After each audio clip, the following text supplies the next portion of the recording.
What's good, everybody? It is Hunter Pitcoff here, not doing the top 5 NBA landing spots for NBA draft prospects this week. However, though, I've had this little project in the works over the last couple weeks. I'm going to be talking about how the New York Knicks are going to be able to land Chris Paul for the Oklahoma City Thunder.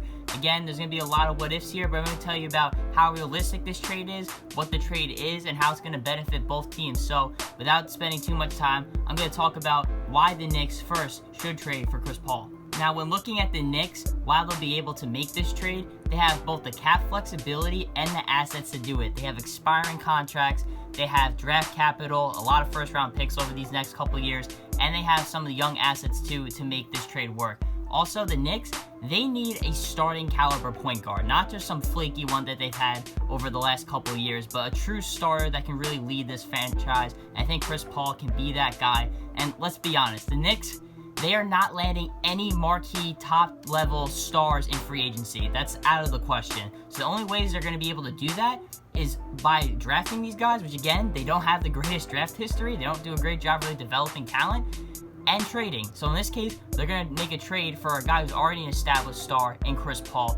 And it's also worth knowing that the Knicks, their new president is Leon Rose. And before he accepted the job with the Knicks, he was Chris Paul's agent, and to this day, they still have a very strong bond. So you know for a fact that he's going to do whatever he can to get his guy in New York. Now, when looking at Oklahoma City's perspective, yes, Chris Paul has had a terrific season. He's been able to kind of revive his NBA current reputation, if you will. A lot of people thought he was washed. He couldn't play anymore, couldn't stay on the court, but he had an all-NBA type of season. And the Thunder, though, this is a team playing the long-term game. This is not a team that, yes, they have won a lot of games this year, but they're not at that championship level. I think they just were able to kind of capitalize on the assets they got for Westbrook and Paul George. But this is a team that is trying to stockpile picks and young assets to build toward the future. So trading Chris Paul in that sense, of course, makes a ton of sense. And he's owed $85 million over the next 2 years. That is a lot of money to be paying a 35-year-old, especially when you're a team not contending for a championship. So if the Thunder want to move on from Chris Paul, I think now is the perfect time to do so.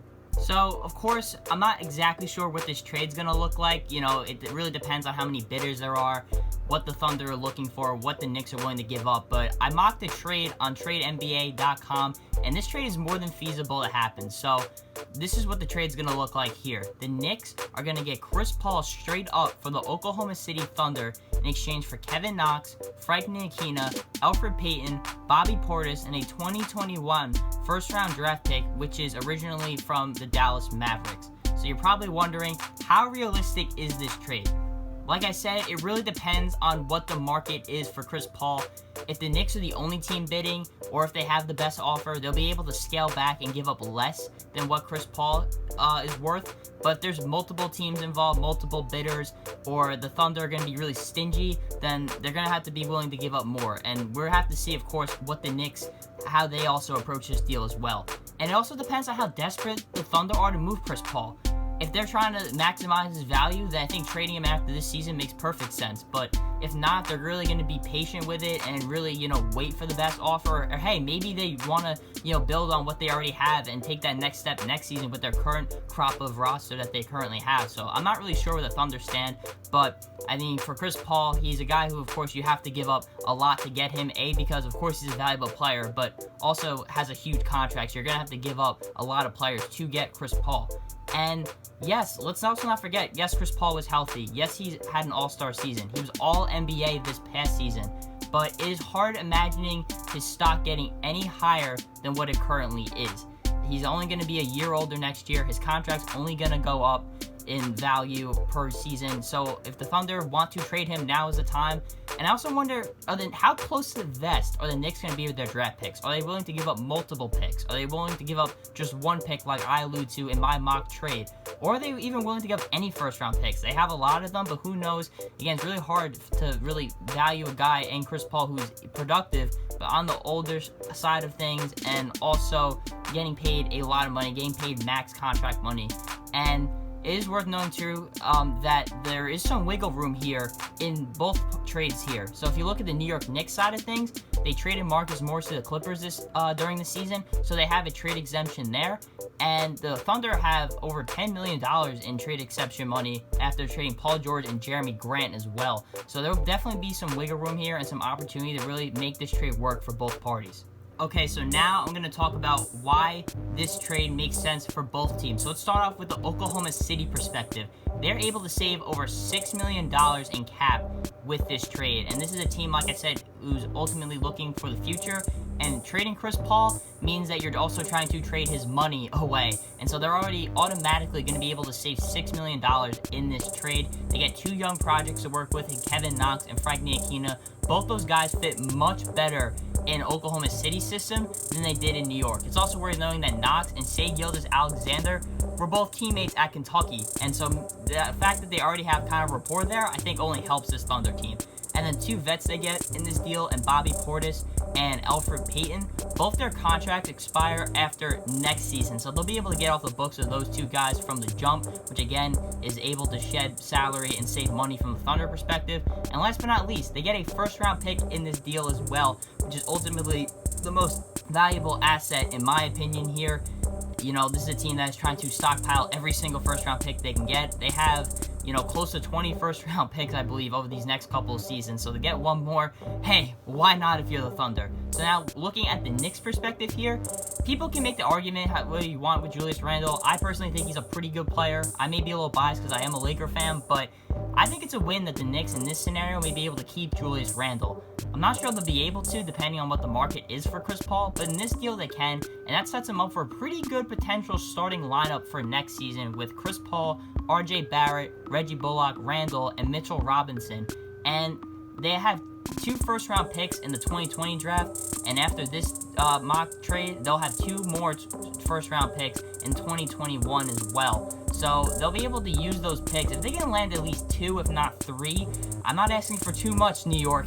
If you're able to land at least two or three of those picks, that's two or three more players that you can use to kind of build around what you currently have and build toward the future and already be able to compete in the Eastern Conference. I think trading for Chris Paul really helps bring out, you know, the team camaraderie. He's one of the best, if not the best, leader in the NBA, one of the most competitive guys in the NBA. And so I think with Chris Paul there, a big time name, he was able to kind of rejuvenate OKC when people didn't expect to. I think he could do the same thing with the Knicks and perhaps put them back on the map as a marquee, or at least a desirable, or more desirable at least, landing spot for free agents for the future. Now, obviously, I just gave this whole trade scenario, how it's going to work, why it's going to work. So you're probably asking me, do I actually see this happening? I think this definitely could happen. Like I said, Leon Rose, his strong connection with Chris Paul, I imagine the Knicks will, at the very least, initiate conversation with the Thunder. And that's how, of course, any sort of trade conversation starts. And it's hard to imagine what Chris Paul's trade value is at this point. So how the trade is, who gives up what, is there a third team involved, are there other teams interested in Chris Paul, are the Knicks even interested in Chris Paul? All that's unknown at this point, but I do think at the end of the day, if any team is gonna make this move and also has the assets to make this move, I think the Knicks may be the best team in the league to do so. And even though, yes, he's getting paid a lot of money, I totally understand that. I understand he doesn't have, you know, history on his side being a 35-year-old point guard. I think the Knicks, they need to establish a culture here. They need a leader of this franchise, and Chris Paul can be that culture setter. He can be that leader of this franchise, and finally, you know, give Knicks fans a reason to actually come to the Garden and pay their valued money to watch the Knicks play basketball and not be insanely disappointed. And historically, the Knicks, they have been known to make aggressive moves. This is not a team that just sits back and waits for their opportunities. It has burned them in the past, but they've also landed some of those top guys as well. And so I think that in order to kind of spark back New York basketball, I think making a move for Chris Paul is perhaps for the Knicks the best way to do so right now.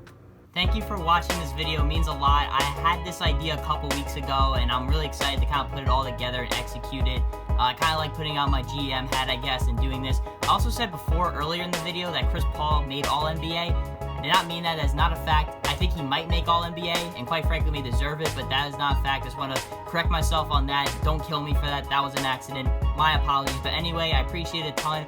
I'm not exactly sure what I'm going to do next week. If you have any suggestions, let me know. Maybe I'll get back to doing some more top 5 landing spots for NBA draft prospects or NBA draft stuff, but I'm really open to do anything at this point. I don't have a whole lot to do right now because it's the summer and all my internships fell through. So again, I appreciate it a ton, and no matter what, I will give you some of that content next week.